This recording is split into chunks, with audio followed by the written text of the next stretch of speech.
साथियों, इस वीडियो के अंदर अब हम जो विचार नवनीत है गोलवलकर जी की, उसका जो पहला भाग था जिसका नाम था जीवन लक्ष्य, उसके अब हम 5वें अध्याय पे बात कर रहे हैं। वो इस अध्याय का नाम है हमारी राष्ट्रीय आत्मा की पुकार। तो साथियों, इस अध्याय पे चर्चा शुरू करते हैं।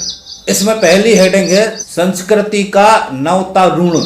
इसमें गोलवलकर कहते हैं कि हिंदू राष्ट्र की जो हमारी कल्पना है राजनीतिक एवं आर्थिक अधिकारों का एक गट्ठा मात्र नहीं है, वह तत्वतः एक संस्कृति है जो हिंदू राष्ट्र के बारे में वो बता रहे हैं। और इस संस्कृति का जो उदय है, जो प्राचीन और सांस्कृतिक जो जीवन मूल्य हैं, उनसे इसकी रचना हुई है। और आगे कहते हैं कि आज राष्ट्र के समक्ष अनगिनत समस्याएं हैं, इन समस्याओं को सही तरीके से दिशा निर्देश कर सकता है। आज के इन दिनों में जो संस्कृति का ये नवतरुण है, इसको पुनरुज्जीवनवाद और प्रतिक्रियात्मक होने की उपाधि दी जाती है। आगे कहते हैं कि जो ये नवतरुण संस्कृति है, आगे कहते हैं किंतु शाश्वत एवं उत्कर्षकारी जीवन मूल्यों का नवतरुण कभी प्रतिक्रियात्मक नहीं हो सकता।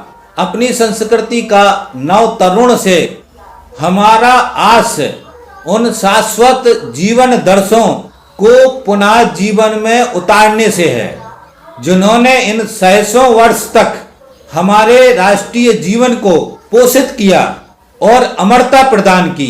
ये वो संस्कृति का नवतरुण का जो परिभाषा है, उसका उद्देश्य है, उसको इस तरीके से समझाते हैं। अब अगला हेडिंग आता है परिभाषा के लिए अति सूक्ष्म। इसमें वो कहते हैं कि लोग ये पूछते हैं कि आपकी हिंदू संस्कृति की परिभाषा बताइए। यद्यपि उसकी परिभाषा नहीं कर सकते, पर उसे अनुभव करते हैं। इसी प्रकार हमारी भावनाएं, आदर्श एवं आकांक्षाएं अपनी निजी सत्यता रखती हैं तथा हमारे जीवन में उनका अति महत्वपूर्ण कार्य है। यद्यपि परिभाषा और गणित के नियम सूत्रों द्वारा वे व्यक्त नहीं की जा सकती, और ऐसे सूक्ष्म तत्व ही सच्चे मानव व्यक्तित्व का निर्माण करते हैं।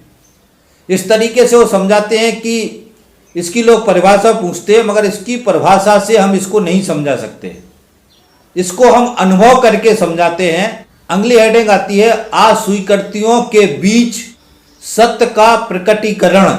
इसमें कहते हैं कि हमारी संस्कृति, जिसकी हम परिभाषा नहीं बता पा रहे, मगर उन्होंने इस संस्कृति पे एक अमिट छाप छोड़ी है। और इसमें एक उदाहरण देते हैं पंडित नेहरू का, जिसमें वो बताते हैं कि पंडित नेहरू समाजवादी थे, भौतिकवादी थे।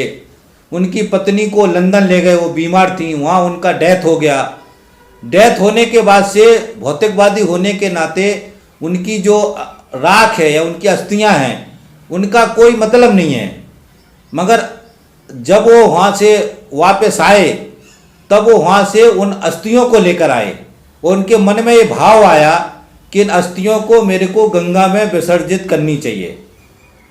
तब कि वो भौतिकवादी थे, वो इस सब चीज़ को नहीं मानते थे, मगर उन्होंने फिर उनकी अंतरात्मा ने इसको पुकारा, और पुकारने के बाद वो अस्थियां लेकर के यहाँ आए भारत देश में और उनको गंगा में प्रवाहित किया।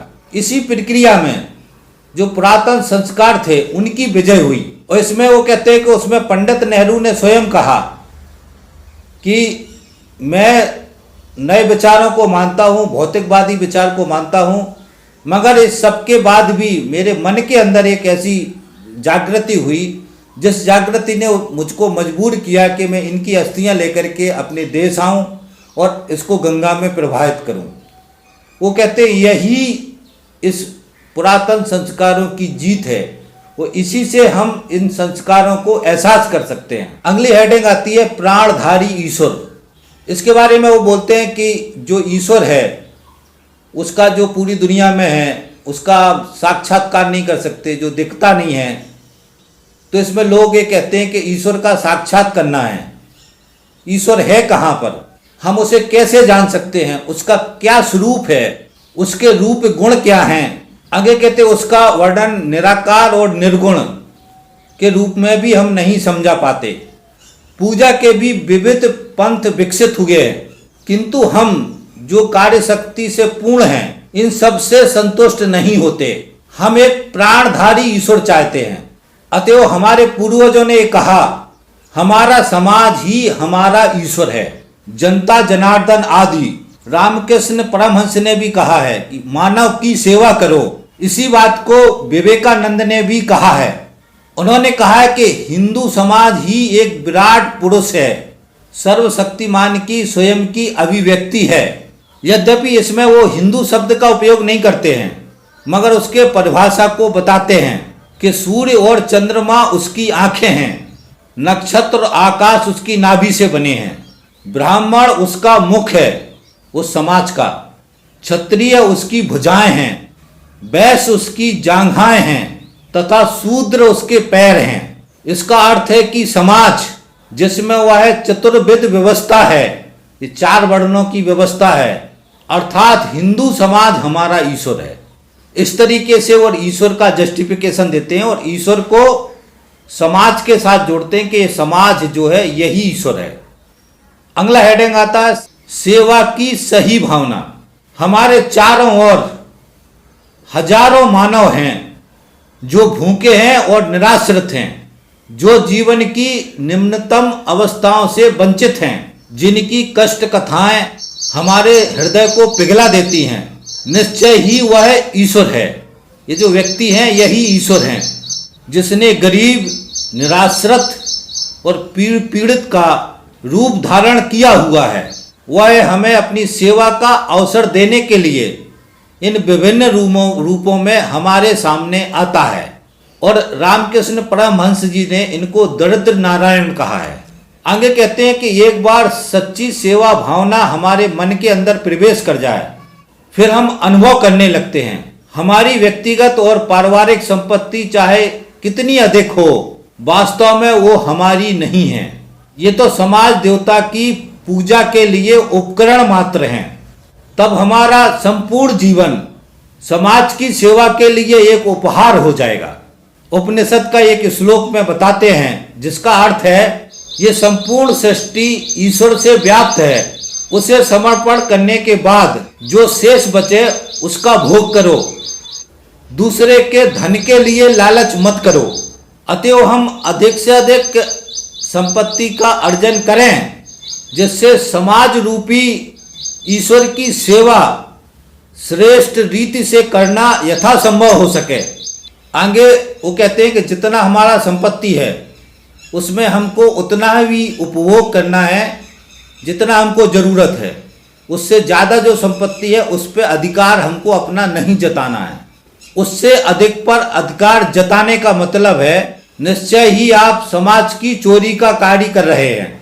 उसके आगे एक उदाहरण और देते हैं, जिसमें कहते हैं श्रीमद् भागवत कथा में नारद ने कहा है, शरीर के स्थिति के लिए जितना अत्यंत आवश्यक है उतने ही पर मनुष्य का अधिकार है। उससे अधिक जो ग्रहण करता है वह चोर है और वो दंडनीय है। इस प्रकार से हम जो सब हैं, जो हमारे पास संपत्ति है, हम इस समाज की संपत्ति के ट्रस्टी मात्र हैं, संरक्षक हैं हम उसके। आगे कहते हैं हम उत्तम रीत से समाज सेवा तभी कर सकते हैं जब हम सच्चे रूप में जो उसकी धरोहर है उसके हम संरक्षक हों। सेवा का यह भाव एक बार उदय हो जाने से अहम अथवा आत्म प्रशंसा के लिए कोई स्थान नहीं रह जाता। इस प्रकार से वो सेवा की भावना के बारे में बताते हैं। और ख़ास तौर से इस बात को ध्यान रखना है जो बार बार उन्होंने कहा है कि संपत्ति का अर्जन, संपत्ति को रखने का, केवल उतनी ही संपत्ति पे हमारा अधिकार है जो हम कमाते हैं, जो हम पैदा करते हैं, जितनी की हमको ज़रूरत है। उसके अलावा जो संपत्ति है उस पर समाज का अधिकार है, वो समाज की है। आज के समय में हम आरएसएस की व्यवस्था को आज हम देखते हैं, आरएसएस का जो सरकार है, तो पूंजीपतियों के पास जो संपत्ति है, अथाह संपत्ति है, उसके ऊपर तो ट्रस्ट नहीं है, वो तो ट्रस्ट की संपत्ति नहीं, उसका मालिक पूंजीपति है। और पूंजीपति यहाँ नहीं, यहाँ से संपत्ति को लूट के विदेशों में ले जा रहे हैं। हमारे देश में विदेशी पूंजीपति आके यहाँ पे बहुत सारा धन इकट्ठा कर रहे हैं। तो इस व्यवस्था को आज आरएसएस समर्थन कर रहा है, नरेंद्र मोदी की जो सरकार है। तो हमको ये समझना है कि ये जो सावरकर का जो तत्व था, जो प्रमुख तत्व है आर्थिक रूप में, आज ये प्रमुख तत्व का जो अर्थ है वो इसको जो आरएसएस के लोग हैं खुद ही उसको स्वीकार नहीं करे, खुद ही उसको नहीं मान रहे। सिद्धांत नहीं तो जो पूंजीपतियों के पास संपत्ति है, किसी भी व्यक्ति के पास संपत्ति है, वो संपत्ति वो समाज की है, समाज की है यानी वो सरकार की है। तो सरकार की है मतलब उसका कि उसके पास सरकार का उसके ऊपर अधिकार होना चाहिए, सरकार उसको समाज को देना चाहिए।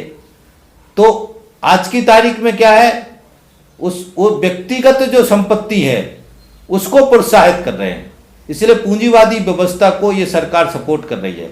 तो हमको इस बात को ध्यान रखना है कि गोलवलकर ने जो बताया संपत्ति के अधिकार के बारे में और समाज की सेवा के बारे में, वो वाला तत्व आज जो भारतीय जनता पार्टी और आरएसएस है उससे वो बदल गए हैं, उससे भटक गए हैं या उससे हट गए हैं, ये भी हमको ध्यान रखना है। सातवीं चीज और ध्यान रखना है इसमें कि इस पूरी किताब के अंदर जैसे गोलवलकर ने पहले कह दिया कि वो असमानता को स्वीकार करते हैं, उसके असमानता को स्वीकार करने के बाद में जो अमीरी गरीबी की खाई है, जो गरीब का शोषण है, गरीब की दुर्दशा है, उस दुर्दशा का क्या कारण है कि ये पूंजीवादी व्यवस्था, पूंजीपति उसको लूट रहे हैं अपना मुनाफा कमाने के लिए और उसको और दरिद्र बना रहे हैं, उसकी और दुर्दशा कर रहे हैं, उसका ज़्यादा से ज़्यादा शोषण कर रहे हैं ताकि ज़्यादा से ज़्यादा वो मुनाफा कमा सकें। तो ये जो व्यवस्था अभी चल रही है इस पर गोलवलकर किसी जो वर्गीय चरित्र है, जो ये दुर्दशा है, उसका कारण क्या है वो ये नहीं बताते, उसका कारण ये नहीं बताते, हो उसका कारण नसीब, किस्मत और धर्म के साथ जोड़ के बताते हैं। और तब की असल कारण क्या है, असल कारण है सरकार की गलत नीतियों की वजह से जो पूंजीपति लूट रहे उससे आम जन की दुर्दशा है। इस बात को भी हमको ध्यान रखना है। बाकी गोलवलकर इस पूरे जो भौतिक जीवन है उसको तो वो जीवन मानते नहीं है, भौतिक वस्तुओं को इकट्ठा करना, जरूरतों को इकट्ठा करना, ये तो गलत मानते हैं। गोलवलकर तो हमेशा उसको व्यक्ति को मोक्ष में जाने की बात करते हैं, मोक्ष के लिए, मोक्ष का सुख पाने के लिए जाने की बात करते हैं। तो ये चीज़ें भी हमको ध्यान रखना है। जो वास्तविक जो भौतिक ज़रूरतें हैं उस पर वो चर्चा ही नहीं करते कि वो भौतिक ज़रूरतें हैं वो समाज को या मनुष्य को मिलना चाहिए, किस रूप में मिलना चाहिए, इसकी चर्चा ही नहीं करते हैं। ये भी हमको ध्यान रखना है। अगला हेडिंग आता है अधिकार नहीं कर्तव्य। इसमें कहते हैं कि आज की समय में अधिकारों का हल्ला मचा हुआ है, हर कोई अपने अधिकार की बात कर रहा है। हमारे राजनीतिक दल समान अधिकारों की बात करके लोगों के अहम भाव को जागृत कर रहे हैं। कहीं भी कर्तव्य और निस्वार्थ भाव की सेवा पर बल नहीं दिया जाता। स्वकेंद्रित अधिकार ज्ञान के वायुमंडल में सहयोग की भावना, मतलब स्वकेंद्रित अधिकारों की जागृति से जो सहयोग की भावना है वो गड़बड़ होती है, जो समाज की आत्मा होती है ऐसे में वो जीवित नहीं रह सकती। यानी वो कहने की बात कर रहे हैं कि जो अपने अधिकारों की बात कर रहे हैं जिसमें समाज सेवा और सहयोग और स्वभावना है वो उससे नष्ट हो जाएगा। इसी का कारण है कि आज हम देखते हैं कि विभिन्न घटकों में संघर्ष चल रहा है, वे चाहे अध्यापक हों, छात्र हों, श्रमिक हों या उद्योगपति हों। अपनी सांस्कृतिक दृष्टि को आत्मसात करके हमारे राष्ट्र जीवन में सहयोग की सच्ची भावना एवं कर्तव्य की चेतना पुनर्जीवित हो सकती है। इसका अर्थ है साथियों, जो बार बार वो समझाने की कोशिश कर रहे हैं कि धर्म के अंदर जो ये कहा गया सेवा, जैसे मनुस्मृति के अंदर क्या था कि शूद्रों का काम क्या था, सेवा करना, जो सेवा भाव था, कर्तव्य और सेवा। जितने मनुस्मृति के अंदर देखें आप कि जैसे सबके कर्तव्य भी डिसाइड थे और इनकी जो सेवा का भाव था, ये कर्तव्य और सेवा का भाव हटा करके ये सरकारें अधिकारों की बात कर रहे हैं, जिसमें दलितों को अधिकार, छात्रों को अधिकार, मजदूरों को अधिकार, ये जो अधिकारों की बात कर रहे हैं ये गड़बड़ है। और जो सांस्कृतिक सिस्टम है जिसमें असमानता है, यानी वो मनुस्मृति की असमानता को जस्टिफाई कर रहे हैं और वो ये कह रहे हैं कि इस तरीके की जो सिचुएशन है यही समाज के अंदर आपस में जो भेदभाव हो रहे हैं, जो संघर्ष हो रहे हैं उसको रोक सकते हैं। यानी जो नसीब किस्मत के नाम पे, जो जन्म और पुनर्जन्म के नाम पे जो भगवान के नाम पे जो ये पूरा एक कॉन्सेप्ट है, इस कॉन्सेप्ट को जब व्यक्ति स्वीकार कर लेता है तो फिर वो संघर्ष नहीं करता, वो टकराता नहीं है। उसको जो मिल रहा है वो उसी का है। वो किसी के यहाँ काम कर रहा है तो उसकी सेवा कर रहा है, सेवा भाव से काम करे, वो जो मिल जाए उसको स्वीकार करे। इस तरीके की भावना जागृत होती है और इसी भावना से समाज के अंदर संघर्ष पैदा नहीं होता।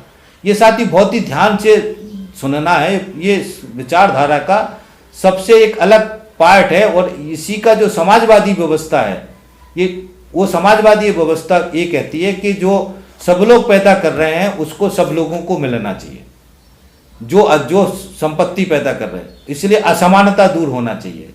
इसी तत्व से ये असमानता को जस्टिफाई करते हैं, असमानता को सही कहते हैं, वो इस असमानता पर कोई सवाल नहीं उठाते हैं। तबकि समाजवादी व्यवस्था इसी असमानता को तोड़ने की बात करती है और असमानता से समानता की ओर जाने की बात करती है।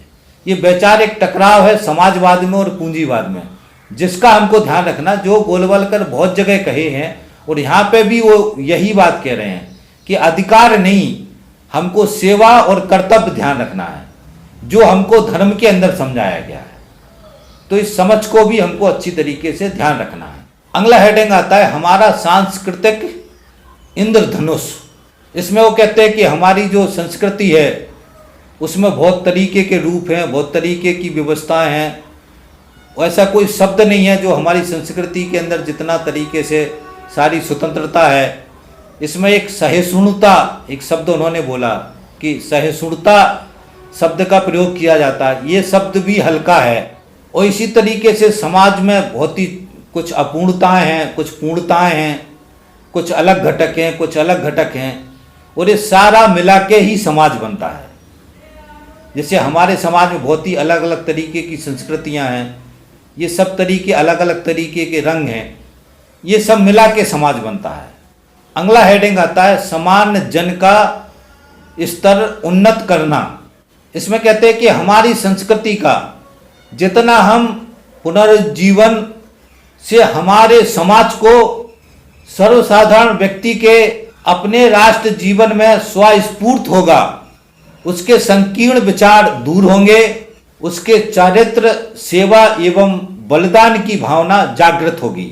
आगे कहते ऐसा कोई भी राष्ट्र उन्नत नहीं हो सकता जिसका व्यक्ति जो है, बहुत सारे व्यक्ति उसके अंदर बौने हों और केवल कुछ ही असमान व्यक्तित्व हों। यानी कुछ ही जो है असामान्य व्यक्तित्व मतलब बहुत ही बुद्धिजीवी हो, दार्शनिक हो, और बाकी जो समाज है वो बौना हो, यानी उसको बाकी चीज़ों की समझ ना हो, जानकारी ना हो, निपुण ना हो। तो ऐसा समाज उन्नत समाज नहीं हो सकता। इसलिए हमारे सांस्कृतिक समाज के जो पूर्वज थे, नेता थे, उन्होंने सांस्कृतिक संस्कारों को निर्विष्ट करने के लगातार प्रयास किए हैं। इसलिए हमारे समाज के प्रत्येक वर्ग के, प्रत्येक समाज के अंदर विद्वान पैदा हुए हैं। इसलिए हमारे समाज में कृषक हो, कोरी, मोची, डोम, इस प्रकार की जो भी अलग अलग तरीके की समाज या जातियां हैं, उनके अंदर से भी संत महात्मा और सूरवीर पैदा हुए हैं, जिनके विचारों से समाज ने उनकी प्रेरणा ली है। यानी वो समाज का जो स्तर उठाने की बात कर रहे हैं, वो इसमें यही बात कर रहे हैं कि जो ये विद्वान हैं, मुनि हैं, ऋषि हैं, जो उनके जीवन के विचार हैं, समाज के जो विचार, वो धर्म के अंदर की ही बात कर रहे हैं। कि वर्ण व्यवस्था में तो ये था कि ब्राह्मण ही सब कुछ है, मगर बीच में जो प्रयास हुए उसमें से अंत में हमने देखा है कि उसमें जो अलग अलग जातियों के लोग हैं, उनके अंदर से भी बुद्धिजीवी पैदा हुए। तो ये जीवन का स्तर उठाने की बात कर रहे हैं, इस तरीके से जीवन का स्तर उठाने की बात कर रहे हैं। वो आर्थिक तौर से जीवन स्तर उठाने की बात नहीं कर रहा है। इस बात को अच्छी तरीके से ध्यान रखना कि गोलवलकर और ये पूरी विचारधारा आर्थिक रूप से जीवन स्तर को उठाने की बात नहीं करती, आर्थिक असमानता को खत्म करने की बात नहीं करती। ये बात मैं बार बार इसलिए बोल रहा हूँ ताकि आपके दिमाग में ये बात अच्छी तरीके से बैठ जाए। और यही इस दर्शन का सबसे बड़ा कमी है या कमजोरी है, जिसको हमको ध्यान रखना है। अब अगला हेडिंग आता है वर्तमान जागृति। अब ये चर्चा हो रही है कि हमारे लोगों के अंदर बड़ी जागृति आई है, राजनीतिक चेतना बढ़ी है लोगों के अंदर। मगर ये राजनीतिक चेतना, जो चेतना की बात कह रहे हैं, ये सही चेतना नहीं है। जागृति ज्ञान है, तथा ज्ञान वह योग्यता है जिससे विविधता में एकता की अनुभूति होती है, कलह के स्थान पर सामंजस्य की प्राप्ति होती है और स्वार्थ के स्थान पर समाज की आराधना होती है। अतः हमको एकता की प्रेरणा को उत्पन्न करते हुए विघटन की प्रवृत्तियों का लोप हो जाना चाहिए। इसमें कहते हैं कि हम अज्ञान से ज्ञान की ओर प्रगति नहीं कर रहे हैं, अज्ञान की गहराई में और गहरे डूब रहे हैं। ये इसके ऊपर बोलते हैं, जो ये वर्तमान राजनीतिक चेतना, जो व्यवस्था के अंदर जो शिक्षा का स्तर उठाता, ये सारा जो चेतना जागी थी, इस चेतना को वो इस तरीके से प्रदर्शित कर रहे हैं। और हम देख रहे हैं कि हमारे चारों ओर आंदोलन और संक्षोभ हो रहे हैं, क्योंकि जीवित प्राणी संज्ञा शून्य होने पर क्रियाशीलता प्रदर्शित करता है। इस प्रकार से वर्तमान जागृति को वो बताते हैं। अगली हेडिंग आती है, वर्तमान प्रयासों को दूर करो। इसमें कहते हैं, जब भी अपने हम सांस्कृतिक मूल्यों की बात करते हैं तो जो पाश्चात्य से पढ़ के आए हैं वो ये कहते हैं कि उनको ये लगता है कि कोई ये परलौकिक चीज है। और आज हम नाच गान, चलचित्र और नाटकों को अपनी संस्कृति मान रहे हैं। आजकल बहुत सारे सांस्कृतिक कार्यक्रमों को हम चलते हुए देख रहे हैं। आज यदि हल्के में हम बात करें तो जो मनोरंजन है, मनोरंजन का नाम संस्कृति हो गया है। और आज हम इतनी हास्यास्पद और अपमानजनक स्थिति में पहुंच गए हैं। और हम देखते हैं कि हमारे जो सांस्कृतिक पुरुष हैं वो मिस इंडिया की सौंदर्य प्रतियोगिता में निर्णायकों में भाग ले रहे हैं। ऐसा प्रतीत होता है कि हमारी संस्कृति के बारे में उनकी जो कल्पना है, इसमें हमारे नारीत्व के जो आदर्श हैं, सीता, सावित्री, पद्मिनी अथवा निवेदिता का कोई स्थान नहीं है। वो इस तरीके से जो उस समय चल रहा था उस पर सवाल उठाते हैं। अगला हेडिंग आता है, शांत अथवा गुप्त।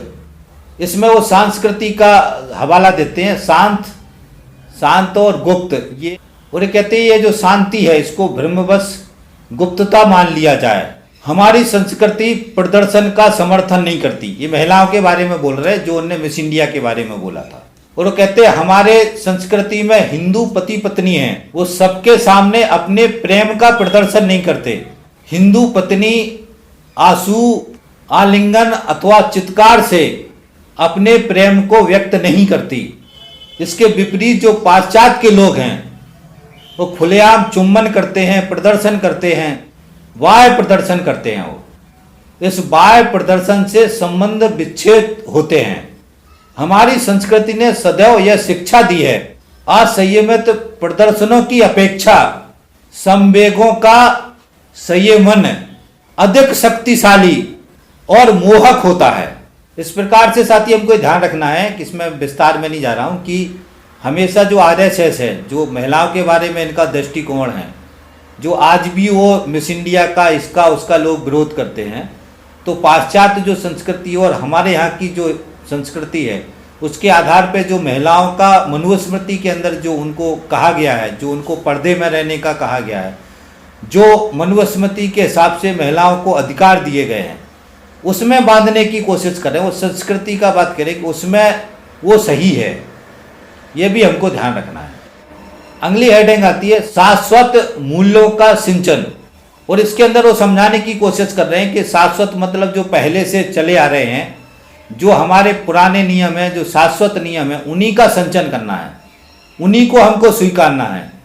जो हमारी वर्ण व्यवस्था है या जो भी हमारा मनुस्मृति है या और भी जो धर्म के माध्यम से जो भी शाश्वत नियम जो बताए गए हैं, उन्हीं का संचयन करना, उन्हीं को स्वीकार करना है। और इस तरीके से साथियों यह अध्याय यहीं खत्म हो जाता है। तो इस प्रकार से साथियों गोलवलकर हमारी राष्ट्रीय आत्मा की पुकार, इसके अंदर ये सारे तथ्यों को समझाने की कोशिश करते हैं। अब इसमें बहुत ज़्यादा डिटेल्स में कुछ एक्सप्लेन करने का नहीं है, इसलिए अब हम इस वीडियो को यहीं ख़त्म करते हैं और आपसे अपीलें करते हैं, निवेदन ये करते हैं कि हमारे जितने भी इसके आगे के वीडियो हैं उनको ज़रूर सुने। हमारी प्लेलिस्ट में दर्शन सीरीज का जो फोल्डर है उसको ज़रूर खोलें। उसमें हमने ऋग्वैदिक काल से पूरे इतिहास को कवर किया है। हिंदुत्व की थ्योरी, हमारी राष्ट्रीयता की पहचान और ये विचार नवनीत, ये सारे जो वीडियो हैं इनको ध्यान से पूरी तरीके से सुने ताकि विचारधारा के सारे सवालों को आप अच्छी तरीके से समझ सकें। और अंत में निवेदन है कि हमारे चैनल को सब्सक्राइब कर लें, घंटी दबा दें ताकि हम कोई सा भी वीडियो जो बनाते हैं, जब भी हम उसको बनाएं उसको डालें तो आपको नोटिफिकेशन मिले, आप उसको तुरंत सुन सकें और ज़्यादा से ज़्यादा शेयर करवाने में सहयोग कर सकें। आप सहयोग करेंगे, इसी आशा उम्मीद के साथ इस वीडियो को हम यहीं ख़त्म करते हैं। हम अगले वीडियो में एक नए अध्याय में आपके साथ फिर मिलेंगे साथी। थैंक यू साथी, धन्यवाद, थैंक्स, मिलते हैं अगले वीडियो।